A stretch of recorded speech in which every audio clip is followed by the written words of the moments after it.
Life ఆధ్యాత్మిక channel వేదసారం కార్యక్రమానికి ప్రేక్షకులందరికీ కూడా స్వాగతం, సుస్వాగతం. వేదాలలో ఉండేటటువంటి నిగూఢ భావాలు, ఆధ్యాత్మికతని పెంచేటటువంటి విజ్ఞానం ఏదైతే ఉందో దాన్ని మనం లోకానికి అందించడం కోసం చేసేటటువంటి ప్రయత్నాలలో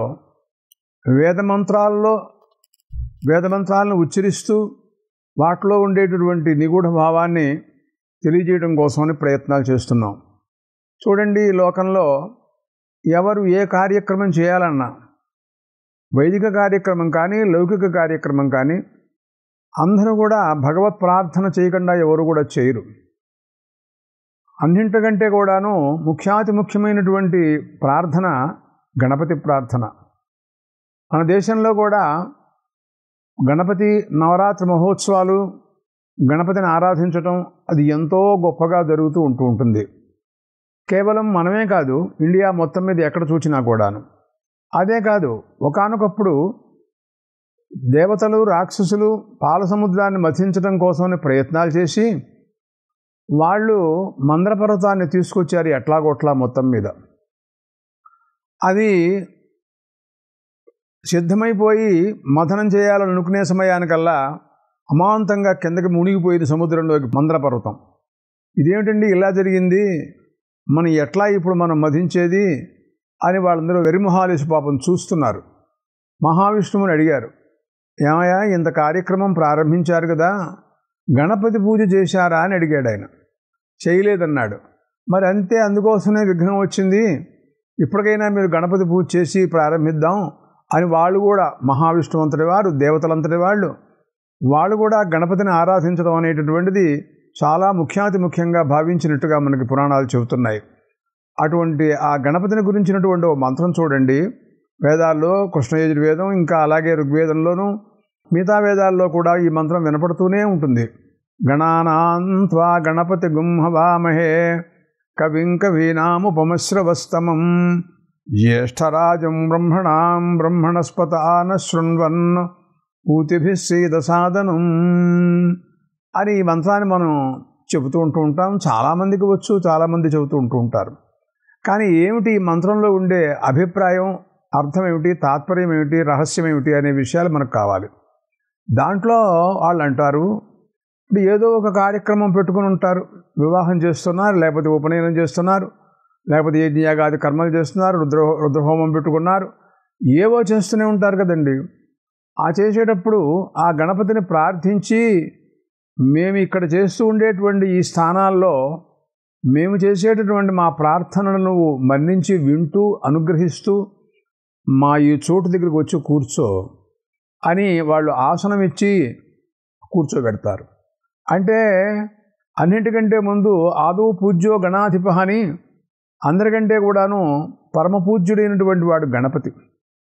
అందుకోసమనే ఆయనకి ముఖ్య స్థానం ఇచ్చి ఆయన్ని అక్కడ కూర్చోబెడతారు. దాంట్లో మాట్లాడుతూ అంటాడు, గణానాం త్వా గణపతి గుంహవామహే, మేము ఆయన్ని ఆహ్వానం చేస్తున్నాం. స్వామి, మేము చేసేటటువంటి ఈ కార్యక్రమం యొక్క స్థలంలో నువ్వు వచ్చి ఇక్కడ కూర్చుని మమ్మల్ని అనుగ్రహించవలసిందిగా ప్రార్థిస్తున్నాను అని అంటూ, నువ్వు గణపతివయ్యా అన్నాడు. అంటే గణములని, దేవతాగణాలు ఉన్నాయి ప్రపంచకంలో, అనేక మంది దేవతలు ఎంతమంది ఉంటారు అని విచారణ, 330 కోటి దేవతలని కొంతమంది, ఇలాగా అనంతంగా దేవతా సమూహాన్ని గురించినటువంటి విషయాలు వేదాల్లో మనకు కనపడుతున్నాయి. వాటికి అందరికీ కూడాను ఆయన ప్రభువుటండి. ఆయన్ని అతిక్రమించిన వాళ్ళు ఎవడో ఉండడు. అంతేకాదు, గణానాం త్వా గణపతి అని ఇంకో గణానామని ఓ పదం కూడా పెట్టాడు. అదేమిటండి, గణపతి అంటే సరిపోతుంది కదా, మళ్ళీ ఈ గణానాం అంటూ మళ్ళీ ఇంకోటి పెట్టారేమిటి అని ఆలోచన, దీనిపైన సందేహం. అంటే ఇంకా ఏమీ గణాలు మిగలవయ్యా, ఇంకా ప్రమథాది గణాలని కొన్ని గణాలు ఉన్నాయి, శంకరుడి దగ్గర ఉంటాయి. ఆ గణాలు కానీ, దేవతా గణాలు కానీ, ఇంకా ప్రపంచంలో ఉండే గణాలు ఏవైతే ఉన్నాయో వాటికి అన్నింటికీ అధిపతి గారి ఆయన ఏదో కొంతమందికే, కొన్నింటికే ఆయన అధిపతి అని అనటానికి అవకాశాలు లేవు. అందువలన సమస్తమైనటువంటి గణాలకంటికి ప్రభువైనటువంటి ఆ గణపతిని మేము మా ఈ కర్మ అనుష్ఠానం చేసే సమయంలో పూజ కానీ, వివాహాది శుభకర్మలు కానీ, యజ్ఞయాగాది కర్మానుష్ఠానాలు కానీ, రుద్రయాగాలు కానీ, చండీయాగాలు కానీ, ఇంకా ఏది అనుకుంటే అది అన్నింటికి కూడాను మేము ఆయన ఆహ్వానిస్తున్నాం. మా స్థానంలో వచ్చి ఆయన కూర్చుని మమ్మల్ని అనుగ్రహించుగా అని చేస్తున్నాడు అనమాట. తర్వాత అంటాడు, గణానాం త్వా గణపతి గుంహవామహే కవిం కవీనాం అనుకో మాట. ఆయన కవిటండి. కవి అంటే లోకంలో మామూలుగా మహాకవి కాళిదాసు అని కవుల గురించి మనం వింటూ ఉంటాం. కానీ ఈ కవి శబ్దానికి అది మాత్రం అర్థం కాదు. అంటే వాళ్ళు కూడా గొప్పవాళ్లే, కాదని కాదు. ఈ కవికి శబ్దానికి అర్థం ఏమిటి అన్నట్లయితే కేవలం అధ్యాత్మ దృష్టిలో, వేదాంత తత్వంలో, మరి సృష్టికర్తల్లో అందరికల్లో గల చాలా గొప్పవాడు అని చెప్పడం కోసం కవి శబ్దం వాడారు. అంటే కవి క్రాంతదర్శి అంటారు. అంటే వారికి తెలియని విషయాలంటూ ఉండవన్నమాట. పైగా కవీనాం కవిమును ఇంకో మాట కూడా ఉంది ఆ మంత్రంలో చూసినట్టయితే. అంటే లోకంలో చాలామంది కవులు ఉన్నారు. కవి అంటే ప్రాచీన కాలంలో అసలు వాల్మీకి మహర్షి మహాకవి అని, తర్వాత కాలంలో వేదవ్యాస మహర్షి మహాకవి అని, ఆ తర్వాత వీళ్ళ కావ్యాలన్నిటి కూడాను చూచి మహాకవి కాళిదాసు మొదలైనటువంటి మహాకవులందరూ కూడా కావ్యాలు రచించారని లోకంలో చెప్పుకోవడం అనేది ఉంది.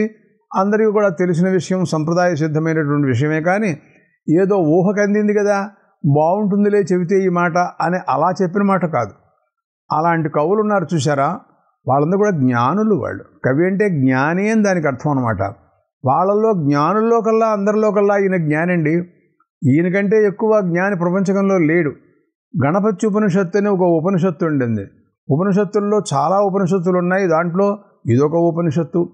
ఆయన గురించి మాట్లాడుతూ ఆ ఉపనిషత్తు ఏం చెబుతుంది అంటే, ఆయనే సృష్టికర్తని, ఆయనే స్థితికర్తని, ఆయనే ప్రళయకర్తని, గణపతిని గురించి సృష్టి స్థితిలయాలు చేసేవాడు ఆయనే, సచ్చిదానంద స్వరూప పరమాత్మ ఆయనే అనంటూ ఆయన గురించి ఎంతో గొప్పగా ఉపనిషత్ మర్యాదను అనుసరించి ఉపనిషత్తుల్లో ఏ సత్యం జ్ఞానం అనంతం బ్రహ్మ అనేటటువంటి మంత్రాలు ఏ రకంగా సత్యజ్ఞానానంద స్వరూపమైనటువంటి పరమాత్మ స్వరూపాన్ని వర్ణిస్తూ ఉంటాయో, ఆ పరమాత్మ గణపతి అనే విషయం కూడా ఆ ఉపనిషత్తు చెబుతూ ఉంటుంది. కాబట్టి ఆయన కవీనాం కవి అంటే తప్పేం లేదు. కాబట్టి అంత గొప్పవాడనే విషయం మనం తెలుసుకుంటున్నాం. తర్వాత కవిం కవీనాం ఉపమశ్రవస్తమం. ఉపమశ్రవస్తమం అని ఒక మాట. అంటే లోకంలో ఎవరు ఎటువంటి వారు అంటే సహజంగా ఒక ఉపమానం చెబుతూ ఉంటాం. ఆయన బ్రహ్మదేవుడు అనుకోండి, బ్రహ్మదేవుడు లాంటి వాడు అని ఏదైనా ఒకరిని గొప్పవాడిని గురించి ఉపమానం చెబుతూ ఉంటాం మనం. అలంకార శాస్త్రజ్ఞులు చెబుతారు, చంద్రవన్ ముఖం ఎలా ఉందంటే చంద్రుడిలాగా ఉందని, పాదాలు పద్మాలలాగా ఉన్నాయని అంటూ ఇదంతా అలంకార శాస్త్రంలో చాలా ఉపమాన అలంకారాల గురించి బాగా గొప్పగా చెబుతూ ఉంటారు. కానీ ప్రపంచకంలో ఇంకా ఈయన కంటే ఉపమానాన్ని గురించి చెప్పేవాళ్ళు ఎవరూ లేరు. అన్నింటికీ ఈయనే. గణపతి కంటే గొప్పవాడు ఎవరూ లేరు కదండి. అందువలన ఇంకా ఇంతకంటే ఉపమానం లేదు. కాబట్టి ఉపమానాల్లో కల్లా తారస్థాయికి చెందినటువంటి వాడు కనుక ఈయన ఉపమశ్రవస్తమం. ఎంతమంది చెప్పినా, ఎన్నాళ్ళు చెప్పినా అందరికీ ఈయనే ఉపమానంగా దృష్టాంతంగా తీసుకుంటారు. ఆయన ఎంత గొప్పవాడో అలాగా మిగతా వాళ్ళు కూడా గొప్పవాళ్ళు అని అలాంటి ఉపమాన ధర్మాలన్నీ కూడాను ఆయనకే వర్తిస్తాయి అనే విషయాన్ని ఉపమశ్రవస్తమం అనే మాట చెబుతోందన్నమాట దానికి అర్థం. తరువాత మాట్లాడుతూ కూడాను బ్రహ్మణాం బ్రహ్మణస్పతే గణానాం త్వా గణపతి గుంహవామహే కవిం కవీనాం ఉపమశ్రవస్తమం జ్యేష్ఠరాజం బ్రహ్మణాం. జ్యేష్ఠరాజం అని ఒక మాట. దాంట్లో చూసినట్టయితే అంటే రాజులలో కల్లా చాలా గొప్పవాడు, శ్రేష్ఠుడు అని ఒక అర్థం చెప్పడానికి అవకాశాలు ఉన్నాయి. కానీ రాజులలో శ్రేష్ఠుడు అని చెప్పచ్చు. కానీ ఈ రాజశబ్దానికి ప్రకాశించేటటువంటి వాళ్ళల్లో కల్లా అందరిలో కల్లా ఈయన శ్రేష్ఠుడు, పెద్దవాడు, గొప్పవాడు అని చెబితే బాగుంటుంది అని ఒక వ్యాఖ్యాత వివరించారు. అంటే ఎవరు అలా ప్రకాశించేవాళ్ళు అని మనం ఆలోచించినట్లయితే దేవతలందరూ చాలా గొప్పగా ప్రకాశిస్తారండి. అంతేకాదు సూర్యచంద్రులు ఉన్నారు, వాళ్ళకంటే ప్రకాశం ఎవరికి ఉంటుందండి? తెల్లవారులు కాంతినిచ్చేటటువంటి మహానుభావుడు చంద్రుడు. పగటల్లా ఆయన సూర్యుడు వచ్చి మనందరికీ కూడా జ్ఞానోదయాన్ని కలగజేసి కాంతితో ప్రకాశింపజేసేవాడు ఆయన. ఇట్లా గొప్ప గొప్ప కాంతితో ప్రకాశిస్తూ ఉండేటటువంటి ఎవరైతే ఉంటారో అలాంటి వాళ్ళందరూ కూడా రాజశబ్దం చేత చెప్పచ్చు మనం. వాళ్ళందరూ కూడా ప్రకాశించేవాళ్ళే. వాళ్ళల్లో కల్లా చాలా గొప్పవాడు కాబట్టి ఆయన జ్యేష్ఠరాజు అనేటటువంటి మాట సార్థకమవుతుంది అనేటువంటి అభిప్రాయాన్ని మనం వ్యాఖ్యాతల ద్వారా మనం తెలుసుకుంటున్నాం. తర్వాత మాట్లాడుతూ ఆ మంత్రం ఉంటుంది, బ్రహ్మణాం బ్రహ్మణస్పతే అని ఒక మాట మాట్లాడింది. అంటే బ్రహ్మణస్పతే అని అంటే బ్రహ్మకు కూడా పతి ప్రభు అని అర్థం మనకు ఒకటి వస్తుంది. అంటే ఈ బ్రహ్మశబ్దానికి అర్థం ఏమిటి అని చాలామంది వివరణ ఇచ్చి, సహజంగా ఈ ప్రజాపతులు బ్రహ్మ అంటే నవ ప్రజాపతులు ఉన్నారు, అలాంటి వాళ్ళందరూ కూడాను బ్రహ్మలు అని మనం అనొచ్చు. వాళ్ళందరికీ కూడాను ఈయన ప్రభు అని చెప్పడంలో ఎటువంటి ఇబ్బంది ఏం లేదు. కానీ కొంతమంది ఏమన్నారంటే బ్రహ్మశబ్దానికి మంత్రము అని అర్థం చెప్పారు కొంతమంది. అంటే మంత్రాలకు అన్నింటికి కూడాను ఈయన ప్రభు అన్నమాట. సహజంగా లోకంలో చూడండి, చాలామంది గణపతి మంత్రాన్ని జపిస్తూ ఉంటారు. ఆ మంత్రానుష్ఠాతలు తప్పకుండా ఐశ్వర్యాన్ని పొందుతారు అని చెప్పడంలో సందేహమేం లేదు. లక్ష్మీ గణపతి మంత్రం అని ఇలా అనేక రకములైనటువంటి గణపతులు ఉన్నారు. ఆ గణపతుల్ని అందరినీ కూడాను ఆరాధిస్తూ ప్రార్థిస్తూ ఆయన అనుగ్రహాన్ని పొందడం కోసమని చాలామంది ప్రయత్నాలు చేస్తూనే ఉంటారు. అంతేకాకుండా ఇంకా మంత్రములు ప్రపంచంలో వేదాలన్నీ కూడా మంత్రాలే కదండి. వేదాలు ఎన్నున్నాయని మీ ఉద్దేశం అసలు? దాంట్లో మాట్లాడుతూ ఏకశత మధ్వర్యు శాఖ సహస్రవర్త్మ సామవేద ఏకవింశతిథ బాహుల్యం నవథ ఆథర్వణో వేద అన్నాడు మహాభాష్యకారుడు పతంజలి మహర్షి మాట్లాడుతూ. ఆయన ఏమన్నారంటే ఏకవింశతిథ బాహుల్యం అన్నాడు. అంటే 21 శాఖలతో ఋగ్వేదం ఉందిటండి. అంటే ఇప్పుడు ఈ రోజున ఆ శాఖలన్నీ లేవు. 1, 2 శాఖలు చదువుకున్న వాళ్ళు దొరికితే చాలా గొప్పే. అట్లాగే అద్ధర్యు శాఖ అంటే యజుర్వేదం అనమాట. ఇది 101 శాఖతో ఉంటుంది అని అన్నాడు. ఏవి ఈ రోజున 101 శాఖలు చదువుకున్న యజుర్వేద పండితులు ఎవరన్నా ఉన్నారా ఈ జగత్తులో? లేరే. ఏదో 1, 2 శాఖలు చదువుకున్న వాళ్ళు దొరకడమే చాలా అరుదుగా కనపడుతోంది. అంతకంటే ఆశ్చర్యకరమైన విషయం ఏంటంటే సహస్రవర్త్మ సామవేద అన్నాడండి. సామవేదానికి 1000 శాఖలు ఉన్నాయట. అయ్యి బాబోయ్, అసలు ఆ పేర్లు ఏమిటో కూడా మనకు తెలియదు. వాటిలో ఏదో కౌతుమ శాఖని జైమిని శాఖని అట్లా ఏదో 1, 2 చదువుకున్న వాళ్ళు ఉన్నారు. నవథ ఆథర్వణో వేద అన్నాడు. అంటే 9 శాఖలతో అథర్వవేదం ఉందన్నాడు మహర్షి. కాబట్టి ఇన్ని వేదాలు ఉంటూ ఉంటే ఎన్ని మంత్రాలు ఉంటాయో. దాని నిండా ఉండే మంత్రాలే కదండి. ఆ మంత్రాలకు అన్నింటికి కూడాను గణపతే ప్రభువుట. అందుకనే బ్రహ్మణాం బ్రహ్మణస్పతే అని ఈ రకమైనటువంటి ప్రార్థనంతా కూడా ఈ మంత్రంలో మనకు కనపడుతోంది. ఆన శృణ్వన్నూతిభిశ్రీదసాదనం. ఓ గణపతి, మేము నిరంతరం ఎప్పుడు కూడాను నిన్ను స్తోత్రాలు చేస్తూ ఉంటాం. ఈ మంత్రాలన్నీ గణపతిని గురించే చెబుతూ ఉంటాయి. ఆయన మహిమను గురించి వర్ణిస్తూ ఉంటాయి.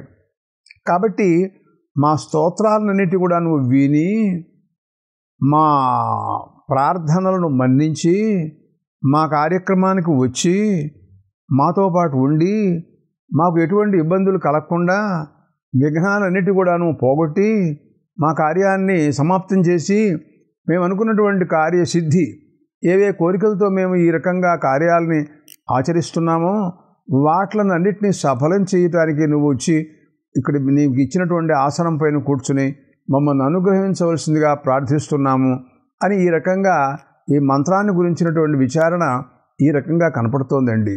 ఇంత మహిమ సహజంగా మామూలుగా మనం మంత్రం చెబుతూ ఉంటాం, కానీ దీంట్లో ఇంత గంభీరమైనటువంటి రహస్యం ఉంది అన్న సంగతి తెలుసుకోవడం చాలా కష్టం. ఇలా ఉంటుండగా ఇకపోతే వేదాలలో ఉండేటటువంటి విచారణలో మనం అతీంద్రియముల విజ్ఞానం అన్నమాట. మనకి బుద్ధికి తోచనటువంటి విజ్ఞానం అంతా కూడా వేదాల్లో ఉంటుంది అనే విషయాన్ని మనం అడుగడుగునా కూడా వింటూ ఉంటాం. ప్రధానంగా కొంతమంది ఈ రోజుల్లో కొన్ని విషయాల మీద అనుమానాలతో విపరీతమైనటువంటి భావనలతో వ్యాఖ్యానాలు చేస్తూ లోకాన్ని ఒక అసద్మార్గంలో నడిపించడానికి కోసం కొన్ని ప్రసంగాలు చేస్తున్నట్టుగా అక్కడక్కడ వింటున్నాం మనం. ఏమిటి అని అన్నట్లయితే చూడండి, ఇప్పుడు మనం మానవ జన్మలో ఉన్నాం, మనుష్యులుగా ఉన్నాం. దీంట్లో తరతమ భావాలు చాలా ఉన్నాయండి. అందరూ ఒకటే అనటానికి లేదు కదా. కొంతమంది విజ్ఞానవంతులు ఉన్నారు, కొంతమంది ధనవంతులు ఉన్నారు, కొంతమంది అందగాళ్ళు ఉన్నారు, కొంతమంది కురూపులు ఉన్నారు, కొంతమంది మూర్ఖులు ఉన్నారు, రకరకాల వ్యక్తులు ఉన్నారు కదండి. అందరూ ఒక రకంగా ఉన్నారా ఈ ప్రపంచంలోనూ? దీనికి కారణం ఏమిటి అని మనం ఆలోచించాల్సినటువంటి అవసరం ఉంది. అయితే వాళ్ళు చేసుకున్నటువంటి కర్మానుగుణంగా వాళ్ళకి విజ్ఞానం కానీ, ధనం కానీ, ఐశ్వర్యం కానీ, లేకపోతే అధికారం కానీ, అందం కానీ ఇలాంటివన్నీ కూడా లభిస్తాయి అనే విషయం మనం చెప్పక తప్పదు. అటువంటి పరిస్థితులలో ఈ లోకంలో మానవులు అనేక రకములైనటువంటి వేదోక్తమైనటువంటి వేదాలు ఏవే కర్మలు చేయమని చెబుతోందో వాటిలన్నింటినీ కూడాను దేవతారాధన చాలామంది చాలా రకాల గొప్పగా ఆరాధించేటటువంటి వాళ్ళు ఉన్నారు. అటువంటి వాళ్ళందరూ కూడాను వాళ్ళకి తర్వాత ఏం వస్తుంది, మరణానంతరం వాళ్ళకి ఏ లోకం వస్తుంది అనే విచారణ గురించి అడుగడుగునా ఎప్పుడూ చెబుతూనే ఉంటాయి వేదాలు, దాని గురించి వర్ణిస్తూనే ఉంటాయి. అంటే వాళ్ళు ఉత్తమమైనటువంటి ఉపాసన, భగవద్ ఆరాధన, దాన ధర్మాలు మరి అలాంటివన్నీ చేసిన వాళ్ళు స్వర్గాది లోకాల్లో తర్వాత ఉంటారు అని మాటలు వినపడుతున్నాయండి. లేకపోతే సర్వసాధారణమైనటువంటి ఏదో మనం పుణ్యం కానీ పాపం కానీ అంత కరెక్ట్గా తెలుసుకునే అవకాశాలు మనకు లేవు, నాకు తోచింది ఏదో చేస్తున్నాను అనుకుంటూ కొంతమంది చేసుకునే వాళ్ళు ఉంటారు. అలాంటి వాళ్ళకి ఏ లోకాలు ఉంటాయి. తర్వాత అంతకంటే నీచాతినీచంగా మరి పరదూషణ, పరహింస ఇలాంటివన్నీ ఆచరించేటటువంటి వాళ్ళు మరో కొంతమంది, వాళ్ళకి ఏ లోకాలు ఉంటాయి అని అంటే అందరికీ సమానమైనటువంటి లోకాలు ఉంటాయి మనం చెప్పడానికి అవకాశాలు లేవు. ఎందుకంటే జ్ఞాన తారతమ్యాన్ని పురస్కరించుకుని, వారి విజ్ఞాన తారతమ్యాన్ని పురస్కరించుకుని వారికి ఉండే జన్మలు కూడా భిన్న భిన్నంగా ఉంటాయని మనం అంగీకరించక తప్పదు. అసలు జన్మాంతరమే లేదు, వాడు ఇక ఈ మానవ జన్మ ఎత్తాడు అనుకోండి, ఆ తర్వాత పోయినాడు అనుకోండి, దేహం విడిచిపెట్టేశాడు అనుకోండి, అంతే ఇక వాడికి లేమీ లేదు అని కొంతమంది వాదించేవాళ్ళు కొంతమంది ఉన్నారు. కానీ మరో కొంతమంది ఏమిటంటే మానవుడుగా మరణించిన తర్వాత మళ్ళీ మానవుడుగానే పుడతాడు అని కొంతమంది అభిప్రాయాలు.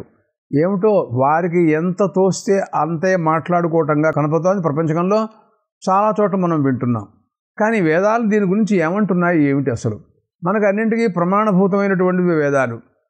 ఆ వేదాలు చెప్పితే దాన్ని మనం సహజంగా శిరోధార్యంగా తీసుకుని కాదంటానికి వీలు లేకుండా అంగీకరించవలసినటువంటి పరిస్థితి. అవి కూడా అప్రమాణము, అసలు వేదాలే అక్కర్లేదు, నాకెంత తోస్తే అంత నేను చేస్తాను అనుకునే వాళ్ళ గురించి మనం ఏం చెప్పలేం. వాళ్ళకు నమస్కారం, విడిచిపెట్టేయడం మంచిది వాళ్ళని. కాబట్టి వేదాల గురించి మనం విచారణ చేసి చూసినట్టయితే ఏమని చెబుతున్నాయి ఏమిటి అన్నట్టయితే ఒకచోట ఓ మంత్రం విచారణ చూద్దాం.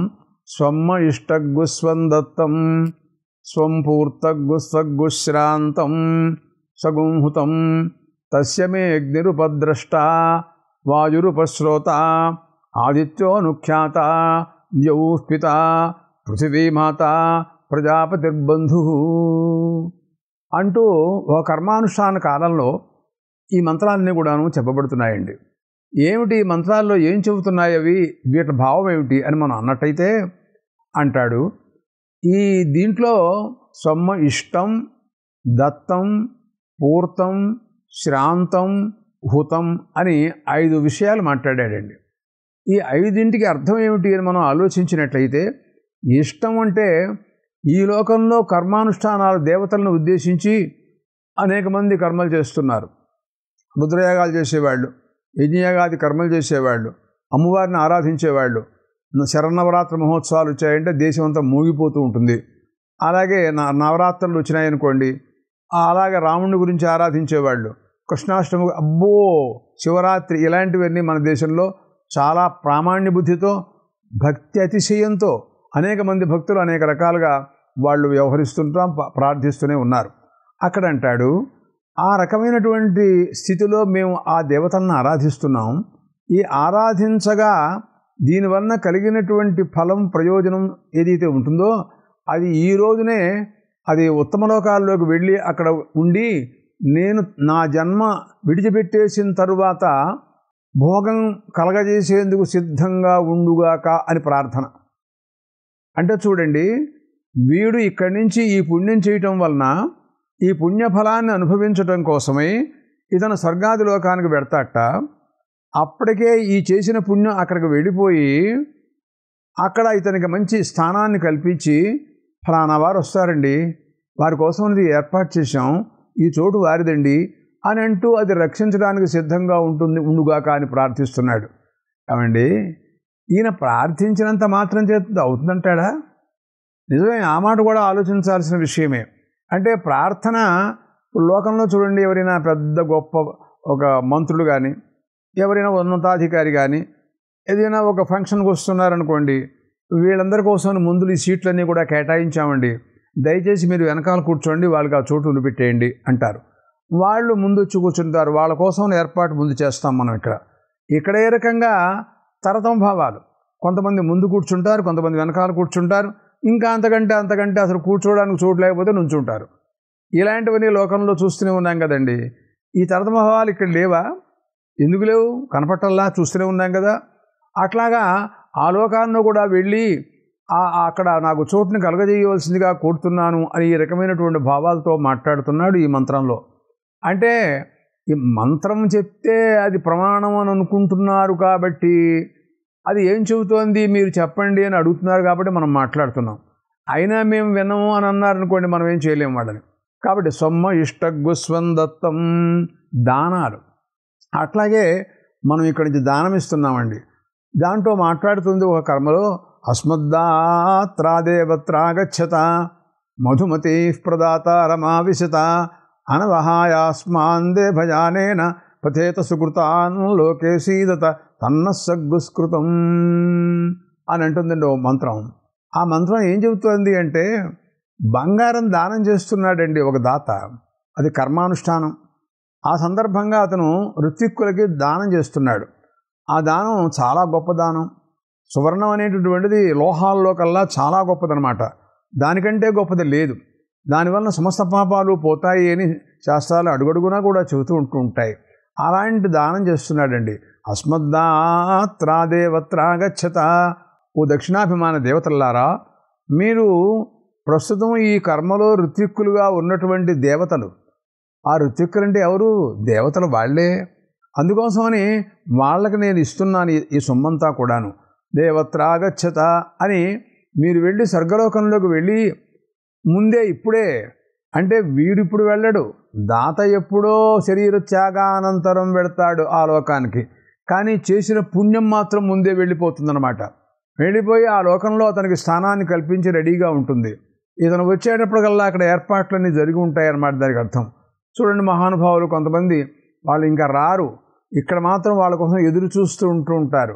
అన్ని ఏర్పాట్లు అయిపోయి అంతా సిద్ధం చేశామండి, మీరు రావటమే ఆలస్యం అని చెబుతుంటే అప్పుడు వస్తారు మహానుభావులు. కొంతమంది అధికారులు, రాజకీయ నాయకులు, మరోళ్ళు అధికారాలు గలవాళ్ళు, ఇలాంటి వాళ్ళందరూ ఒక లోకంలో మనం చూస్తున్నాం.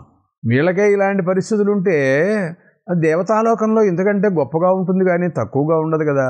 అందువలన అక్కడికి వెళ్ళమంటున్నాడండి. తర్వాత గోవుల గురించి మాట్లాడుతున్నాడు. గోదానం, గోవుల్ని దానం చేసేటటువంటి వాళ్ళు ప్రాచీన కాలంలో చాలామంది ఉన్నారు. అసలు ఆ గోదానాన్ని గురించి ఎక్కువగా అడుగడుగునా ఎక్కువగా చెబుతూ ఉంటాయి వేదాలండి. అన్నిటికంటే ముఖ్యాతి ముఖ్యంగా గోదానాన్ని గురించే మాట్లాడతాయి. ఆ గోవుట అంటే ఈ గోవు ప్రస్తుతం ఇక్కడ ఒక రకంగా ఉంది, దీన్ని దానం చేశాడు. మధుమతి ప్రదాత రమావిశత, ఇది స్వర్గలోకంలోకి వెళ్ళిపోయి రూపాంతరాన్ని చెంది ఉంటుంది. ఏమంటే ఈ రూపంతో ఉంటుందనుకోవద్దు ఆ గోవు. అక్కడికి వెళ్ళేటప్పటికల్లా దాని ఆకారం మారిపోతుంది, ఆ లోకానికి తగినట్టుగా ఉంటుంది. మనం వెళ్ళినా కూడా మనం కూడా ఆ లోకానికి తగినటువంటి స్థితిలో మనం ఉంటాం. కానీ ఇక్కడ ఏదో కుంటి గుడ్డి, చెయ్యి ఆడి ఆడక, కాలు కుంటుతూ ఏదో ఉంటాం, రకరకాలుగా ఉన్నాయి. ఎవరికి వాళ్ళకు ఉండే బాధలు వాళ్ళవి. కానీ ఇవేమీ ఉండవు. అక్కడికి వెళ్ళిన తర్వాత వాళ్ళు స్వర్గలోకంలో దేవతలుగా మారిపోతారనమాట. వాళ్ళకి మధుమతి ప్రదాతారం అన్నాడండి.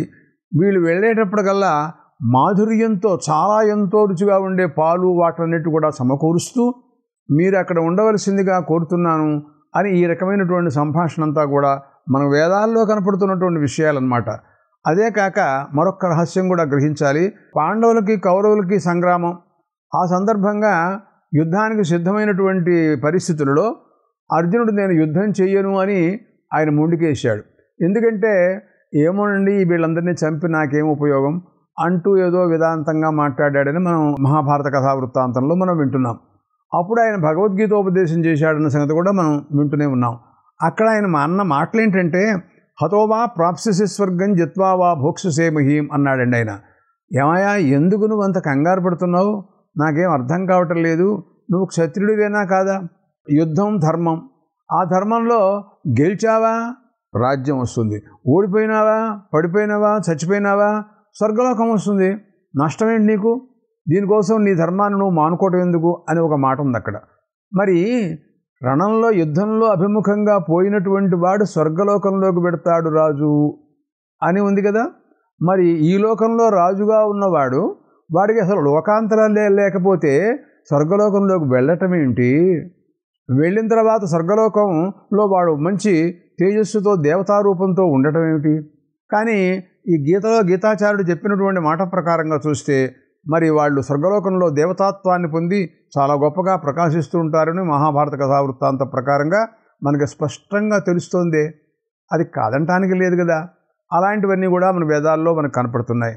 తరువాత మాట్లాడుతూ మధుమతి ప్రదాత రమా విశత మరో మాట అంటాడు.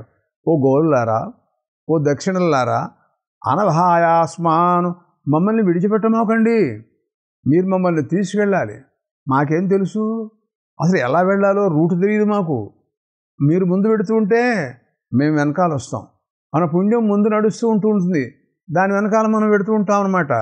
మానవుడికి వెనకాల వచ్చేటి ఏమిటి అంటే, ముందు నడిచేది ఏమిటి అంటే ఒక పుణ్యమే. వారు చేసినటువంటి దానం కానీ, ధర్మం కానీ, వేదాధ్యయనం కానీ, తపస్సు కానీ, యోగం కానీ, భక్తి కానీ, పరమాత్మ అనుగ్రహం కానీ, ఉపాసన కానీ, ఇలా ఏవి ఉన్నాయో వేదాలన్నీ కూడా దేన్ని ఘోషిస్తున్నాయో అవన్నీ మనని ఎప్పుడు కూడా అంటిస్తూ ఉంటాయి, వెనకాల అనుసరిస్తూ ఉంటాయి, ముందు అనుసరిస్తూ ఉంటాయి. కాబట్టి ముందు నడుస్తూ ఉంటుంది, దాని ప్రకారంగా వెనకాల ఎడుతూ ఉంటాం. చూడండి, ముందు పెద్ద పెద్ద గొప్ప వాళ్ళకి ముందు ఒక మనిషి నడుస్తూ ఉంటాడు, ఆ తర్వాత వాడు దారి చూపిస్తూ ఉంటాడు, వీడు ఎడుతూ ఉంటాడు. అట్లా మనం కూడాను అలా లోకాంతరానికి వెళ్ళటానికి అవకాశాలు ఉన్నాయి. అటువంటి పుణ్యాలు విశేషాలు నెట్టు కూడా వేదాలు మాట్లాడుతున్నాయి. కానీ నాస్తిక భావాలకు మాత్రం అవకాశం లేదు అనే విషయాన్ని మనం గుర్తెరగాలి. మిగతా విషయాలు మళ్ళీ మాట్లాడదాం. స్వస్తి.